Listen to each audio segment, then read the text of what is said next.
नमस्कार साथियों, मैं आपका अपना गौरव जयराम, राष्ट्रीय महासचिव अखिल भारतीय तकनीकी संगठन यानी AITU।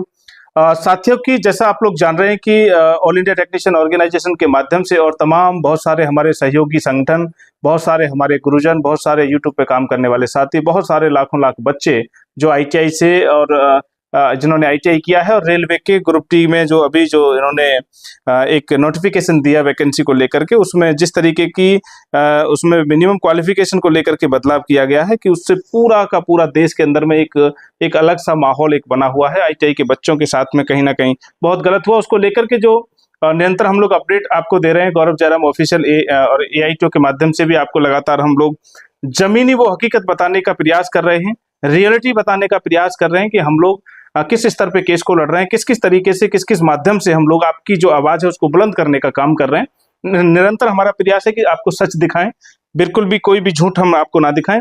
इसी को लेकर के आज मैं दिल्ली में हूं इस समय, और मेरे साथ में है जो हमारे इस केस को पूरी ताकत के साथ में और अपनी पूरी इंटेलिजेंसी के साथ में इस केस को लड़ रहे हैं और बड़े अच्छे अच्छे तथ्यों को ये प्रस्तुत कर रहे हैं कोर्ट के समक्ष। हमारे जो लीगल एडवोकेट हैं श्रीकांत प्रसाद जी, वो मेरे साथ में हैं। आज मैं इनसे जानूंगा कि आज कि क्या इस केस को लेकर के क्या क्या चीजें अभी तक हुई हैं और अभी आगे क्या होने वाला है, वो इस वीडियो के माध्यम से आप देखिएगा।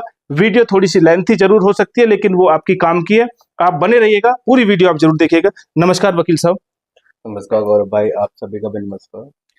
बहुत बहुत धन्यवाद आपका। और मैं आज हमारे 50 लाख से भी अधिक बच्चे ITI के इस समय डायरेक्टली आपके चेहरे की तरफ देख रहे हैं, आपसे उम्मीद लगाए बैठे हैं। वो देखते हैं कि हमारे वकील साहब क्या लेकर के आए हैं, केस में क्या चीजें चल रही हैं, क्या अपडेट हैं। तो मैं चाहता हूं कि आज पहला सवाल है ये मेरा कि अभी तक वकील साहब CITS AIT इसमें ITI को लेकर के क्या अपडेट है, रेलवे ग्रुप डी को लेकर के, वो आप बताइएगा प्लीज। देखिए, जैसा कि है कि 22 जनवरी को हमारा फर्स्ट कोर्ट में हियरिंग था जी। कैट में। तो बहुत देर तक इसमें हियरिंग चला और सारी चीजें निकलने के बाद कोर्ट को लगा कि हाँ, कुछ तो चीजें हैं कि आर्बिट्रेनेस शो करती है कि रेलवे ने सडनली ये किया। अगर तरीके से करती, टाइम दे के करती, एक प्रिपेयर होता, मेंटली प्रिपेयर बच्चे हो जाते हैं उसलिए कि नहीं अब ITI हटा देंगे, अब हमारा सिर्फ 10th पे कंपटीशन होगा, तो कंपटीशन में बैठने वाले लोग हाई क्वालिफाइड लोग होंगे, तो उससे कंपेयर करने के लिए मेंटली प्रिपेयर रहते। तो इन सब चीजों को आर्ग्यू करने के बाद कोर्ट ने इसको सुना, एक्सेप्ट किया, नोटिस इशू किया स्टेट को, रेलवे को, जो भी वहाँ रेलवे की काउंसिल थी। और उसके नेक्स्ट डे मुझे रेल मिनिस्ट्री से खुद ईमेल आया, फोन आया, और मैंने उनको पर्सनली भी वो ईमेल्स भेजी हैं, मतलब फाइल भेजा है और सारा चीज भेजा है, और उन्होंने फोन पे बात करके बोला कि decision, we are taking decision on over this. और उसके बाद नॉर्मली होता है कि अपडेट हो जाता है ऑर्डर शीट जो है, और लेकिन इसमें अपडेट नहीं किया क्योंकि शायद सिक्योरिटी रीजन है, सेंसिटिव मैटर्स है। 1-2 हजार 500 लोगों का मामला नहीं है, 39,20,000 ITI होल्डर्स का मामला है। तो सेंसिटिविटी थोड़ा सा है, डिसीजन लेने में दिक्कत ना हो रेलवे को, विदाउट एनी बायसनेस की मामला दबाव में हो रहा है कि नहीं हो रहा है, उस चीज को बचने के लिए इस सिक्योर और तरीके से इसमें जो है ऑर्डर पब्लिश नहीं किया और काम चल रहा है। और 14 फरवरी को हमारा, उससे पहले हमको रिप्लाई आ जाएगा 1-2 दिन पहले, और 14 फरवरी को हम इस पे आर्गुमेंट्स करेंगे एटलीस्ट, क्योंकि उसके बाद 8 दिन बचेगा फाइनल एप्लीकेशन फॉर्म बंद होने में, इसलिए 8 दिन के भीतर हमको जो भी करना है। अभी आपने जैसा कि बताया कि जो हमारी सुनवाई हुई उसमें नोटिस जो है रेलवे को दिया गया है, तो इसके रिगार्डिंग मैं ये जानना चाहता हूँ क्या क्या वो जो नोटिस रेलवे को दिया है कि उसका जवाब आप तक पहुंचा है, माननीय न्यायालय तक पहुंचा है या नहीं, उसके संबंध में क्या कहना है? देखो, अमूमन क्या होता है, जब हम लोग तो बहुत कम लोग हैं, लेकिन रेलवे एक बहुत बड़ा ऑर्गेनाइजेशन है, उसके पास पूरे देश भर में केस होते हैं, उसके ऊपर लाखों केस हर दिन हर महीने होते हैं, तो इसीलिए बहुत प्रेशर होता है, उस चीज पे काम होता है। तो इमिडिएटली एक ही केस उनके पास नहीं है, बट हाँ, इसकी थोड़ी एम्फेसिस ज्यादा है बिकॉज ये थोड़ा प्रायोरिटी मैटर पे है। अभी हमारा 22 तारीख में लगता है 8 दिन हुए, 9 दिन हुए हैं, तो 14 तारीख से पहले पहले जवाब 100% ही आएगा ही आएगा, और नहीं आएगा तो फिर वन साइडेड हमारा काम मुझे लगता है हो जाएगा। इसी से जुड़ा हुआ एक सवाल मैं पूछना चाहता हूं, क्योंकि हमारे बच्चे बहुत ज्यादा चिंतित हैं, देश भर के अंदर में लाखों बच्चे इस समय कहीं ना कहीं इससे प्रभावित हैं, तो वो परेशान भी हैं, दुखी भी हैं, वो निरंतर देखते हैं कि क्या अपडेट हमको मिल रही है। इससे जुड़ा हुआ सवाल ये है कि जैसे हमारी 22 तारीख को सुनवाई हुई और उसके बाद में अभी 14 फरवरी को हमारी डेट लगी है, तो क्या माना जाए कि 14 फरवरी को फाइनल जजमेंट आएगा, या इसके आगे भी कुछ टाइम या गाइडलाइन दिया हुआ है कि ये जब तक केस का फाइनल जजमेंट इसमें आएगा? देखो, अमूमन लॉ क्या कहता है कि अगर कोई आदमी कभी भी केस फाइल करता है तो चाहे वो एग्जाम हो जाए, रिजल्ट हो जाए, जो भी हो जाए, जी जब भी डिसीजन आता है जी तो डिसीजन की सब्जेक्ट टू सारी आगे ही पीछे की कार्रवाई होती है। अगर डिसीजन में होता है कि नहीं, ये फॉर्म भरना इनका गलत है, ये लोग नहीं भर सकते, मैंडेटरी 10+ ITI, तो चाहे वो 6 महीने बाद डिसीजन आए तब भी सारे फॉर्म को खत्म कर दिया जाएगा, रिक्रूटमेंट्स को क्वैश कर दिया जाएगा। ये है सेटल लॉ, सर्विस लॉ में ऐसा होता है। लेकिन यहाँ पर क्या है कि अपना कितना तारीख तक फॉर्म डेडलाइन है, लास्ट डेट जो भी है, और शायद 22 मार्च 22 फरवरी का फरवरी उन्होंने लास्ट क्लोजिंग रखा 22 है। फरवरी लास्ट जी क्लोजिंग डेट है। जी तो 22 फरवरी से पहले इसीलिए 14 फरवरी की डेट मिल गई है कि नहीं, एप्लीकेशन फॉर्म को बंद होने से पहले ही इस पे फाइनल डिसीजन हो जाए। और डिसीजन किस चीज पे होगा 14 तारीख को, हम लोग तो उसी पे आर्ग्यू करेंगे कि क्या ITI को हटाना सही है कि गलत है, और इनका जो एप्लीकेशन फॉर्म ये भरवा रहे हैं वो सही है कि गलत है। जी जी इसके ऊपर डिसीजन होगा। इंटरिम हमने स्टे मांगा है कि इन बच्चों को फॉर्म भरने से रोका जाए जो मैंडेटरी 10+ ITI नहीं रखते हैं, और इस लेटर पे भी रुकावट की जाए जो ये कहता है कि क्वालिफिकेशन 10th ही सिर्फ है। जी।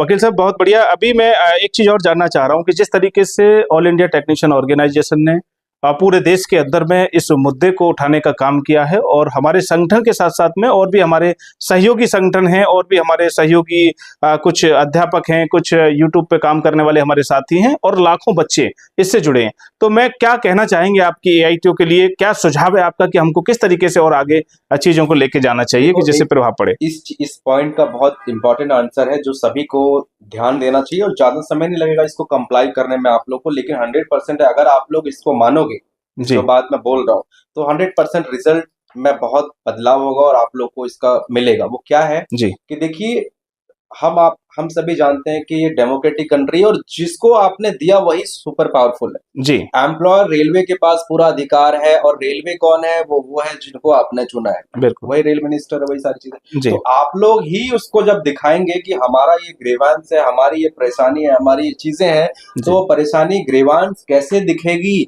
4 बच्चे आज कोर्ट आए हैं तो 4 बच्चे परेशान हैं, जी लेकिन लाखों बच्चे कब परेशान होंगे? जब लाखों लोग लीगल तरीके से, ट्विटर को कोई वैल्यू नहीं है लीगल रिकॉग्निशन में, आप लोग लेटर, जो रिप्रेजेंटेशन रहता है वो लेटर लिख के DGT को लिखिए, रेलवे को लिखिए, बाय पोस्ट भेजिए। इतने लाख लोग हैं, 40 लाख को कम से कम 1,50,000 तो लेटर भेजिए। बिल्कुल डेफिनेटली भेज सकते हैं, बिल्कुल बिल्कुल। वही चीज़। तो मैं अभी यहाँ पे बताना चाहता हूँ आप सभी साथियों को कि हमारे वकील साहब से, चूंकि क्योंकि मामला न्यायालय में है, इसलिए हम लोग जो भी स्टेप उठाते हैं वो लीगल तरीके से उठाते हैं, और हम वकील साहब से भी इसी बात पे हम लोग सलाह ले रहे हैं कि हम लोग चाह रहे हैं कि DGT का इसमें क्या योगदान होना चाहिए था जो अभी तक नहीं देखने को मिल रहा है, और DGT को लेकर के हम लोग एक रणनीति बना रहे हैं। जैसा कि अभी आपने क्या कहा कि लाखों कम से कम लेटर हम लोगों को भेजने चाहिए, तो हम फर्स्ट स्टेप पे DGT की तरफ बढ़ेंगे। लेकिन आपका हम लोग चाहते हैं, हमारे बच्चे सुनना चाहते हैं कि कहीं ऐसा ना हो कि हमारे द्वारा लिया गया स्टेप कुछ गलत तो नहीं है, कानूनी दावपेच में कहीं कोर्ट में उससे हमारा माननीय न्यायालय में कोई नुकसान तो नहीं है। तो इसलिए मैं ये चाहता हूं कि आप थोड़ा साफ कर दीजिए कि DGT का क्या तो रोल होना चाहिए था, उसने क्या काम नहीं किया जो उसको करना चाहिए था, और अब हमको क्या करना चाहिए उसमें आगे, वो थोड़ा सा मार्गदर्शन कीजिए। तो आपको पता होगा, इट वाज द एम्बिशन और वी कैन से डेडिकेशन और focused of prime minister Narendra Modi in 2015, जी जब उन्होंने बोला कि भारत में इतनी बेरोजगारी है, उसको कम करने के लिए हम लोगों को ट्रेनिंग देंगे, कौशल ट्रेनिंग, स्किल ट्रेनिंग, और उस ट्रेनिंग का इनको फायदा देंगे जॉब दिलवा के, चाहे जैसे भी तरीके से। जी इस परस्वेंस में 2015 में एक मिनिस्ट्री बनाई गई थी, मिनिस्ट्री ऑफ स्किल डेवलपमेंट, कौशल विकास मंत्रालय, जी और जिसको कहते हैं डायरेक्टर जनरल ऑफ ट्रेनिंग। तो जी डायरेक्टर जनरल ऑफ ट्रेनिंग वो डिपार्टमेंट है MSD का जो देश भर में कौशल का ट्रेनिंग देते हैं। ITI हो गया, अप्रेंटिसशिप हो गया, स्किल डेवलपमेंट की ट्रेनिंग हो गई, ये सारा काम DGT का है, और उन्हीं की ये जिम्मेदारी है, क्योंकि भारत सरकार का अलग अंग है, एक अलग मिनिस्ट्री बना दी है उसको, जी कि आप लोग का काम है देश में जो अनएम्प्लॉयमेंट, बेरोजगारी है, इनको हुनर सिखाना, टैलेंट देना, स्किल्स देना, और स्किल्स का यूटिलाइज करवाना। बिल्कुल चाहे जहां भी उनको एम्प्लॉयमेंट में लगा सकते हो, कोशिश आपको करनी है। जी तो DGT का बहुत बड़ा कहीं ना कहीं रोल इसमें होना चाहिए था, कि डीजीटी के माध्यम से ये सारी आईटीआई हुई, अप्रेंटिसशिप हुई और अचानक से रेलवे हटा देती है आईटीआई को। ये बहुत बड़ा नुकसान बच्चों के लिए है, जिन बच्चों ने अपना टाइम स्पेंड किया, एनर्जी लगाया, सब लगाया। और इस मामले में डीजीटी शांत बैठा हुआ है, मिनिस्ट्री ऑफ स्किल डेवलपमेंट शांत बैठा हुआ है। मतलब ये तो इतना बड़ा पावरफुल होते हुए भी वो लोग शांत बैठे हैं, क्या वजह, कितना प्रेशर है कि क्या है नहीं है। डीजीटी को करना चाहिए, और आप लोगों का क्या करना चाहिए, ministry of skill development DGT secretary को हर बच्चा एक एक लेटर लिख के बाई पोस्ट भेजे उनको, और तुरंत अगले 2 से 3 दिन के अंदर कम से कम लाखों लेटर वहां तक पहुंचने चाहिए। जी जी, बहुत बढ़िया। अभी जैसा कि बच्चों का जो सवाल हमारे पास में आ रहे थे, बहुत सारे हमारे सहयोगी जो साथी हैं, बहुत सारे हमारे सहयोगी संगठन हैं जो इस लड़ाई में लगातार हमारे साथ जुड़े हुए हैं, उनकी तरफ से बार बार ये पूछा जा रहा था कि हम लोगों को क्या लीगली कोई बाउंडिंग ऐसी तो नहीं है कि भाई हम लोग कोई स्टेप उठाएं और वो कानूनी रूप से वो गलत हो जाए।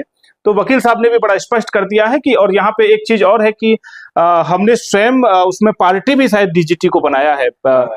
इसमें पार्टी स्वयं जो है, कोर्ट में भी हम लोगों ने इसको पार्टी बनाया है। तो अभी हम लोग इसको मैं जल्द ही जो है, आज हम लोग शाम की एक बैठक में ये तय कर लेंगे अपने सहयोगी साथियों के साथ में, क्या हमारा उसका एजेंडा रहने वाला है, क्या लेटर रहेगा कि जिसमें हम लोग डीजीटी के संबंधित अधिकारियों को वो अपनी बात वहां तक पहुंचाएंगे। कॉमन फॉर्मेट के माध्यम से हम लोग मेल कराएंगे, और ज्यादा से ज्यादा लाखों की संख्या में पोस्ट जो के माध्यम से वो लेटर जो है बच्चों की तरफ से वहां जाएं, जिससे कि कहीं ना कहीं डीजीटी को, जो नींद में आज डीजीटी सोया हुआ है, उसको जागना पड़ेगा।